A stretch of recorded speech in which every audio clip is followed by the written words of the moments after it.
Alors, ce qu'on va voir dans ces diapos, c'est comment varient les précipitations au Maroc. Alors, ces précipitations varient selon, premièrement, l'altitude, aussi bien selon la latitude, c'est-à-dire quand on se dirige du nord vers le sud, et aussi bien du degré de continentalité, c'est-à-dire quand on se dirige des océans vers le continent. Alors, selon la latitude, du nord vers le sud, les précipitations diminuent. Ainsi, ici nous avons quelques exemples. Attendez, par exemple, il pleut plus de 700 mm, à Rabat 523 mm, et tout à fait au sud de l'Anti-Atlas, les précipitations qui sont enregistrées sont de l'ordre de moins de 100 mm. Donc ici, ça montre bien que les précipitations diminuent du nord vers le sud, selon la latitude. Alors, selon l'altitude également, nous avons pris ici quelques exemples des stations au Maroc. Meknès qui se trouve à une altitude de 530 mètres, El Hadj 1050 mètres, et la station qui est très haute, c'est la station d'Ifrane qui se trouve à 1635 mètres. Alors, dans cette station d'Ifrane, les précipitations qui y sont enregistrées sont de l'ordre de 1101 mm. Alors qu'à Meknès, par exemple, qui se trouve à une altitude de 530 mètres, les précipitations sont uniquement de l'ordre de 574 mm, ce qui fait que les précipitations augmentent avec l'altitude.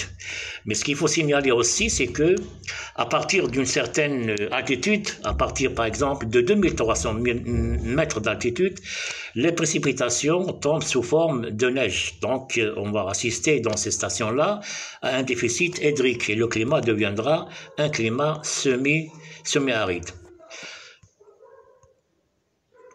Alors, selon maintenant le gradient de continentalité, en s'éloignant de la mer vers le continent.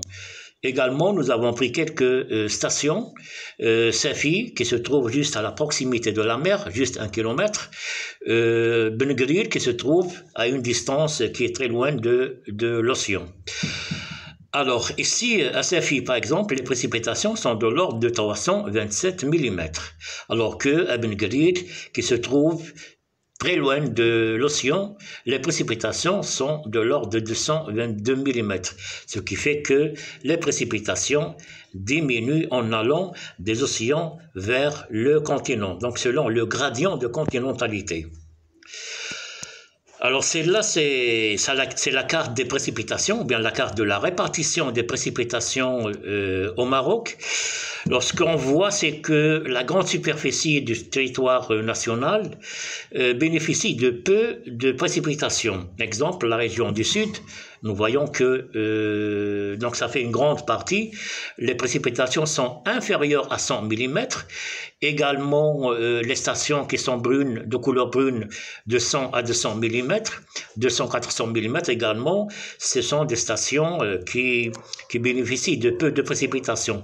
Les stations qui sont de couleur rouge, alors que les régions les plus arrosées, par exemple, se trouvent situées dans le nord du Maroc, telles que la partie tingitaine, et puis au centre du Maroc, les parties qui sont vertes, allant de 400 à 800 mm, et les régions donc les plus arrosées, c'est au-delà de 1200 mm des précipitations.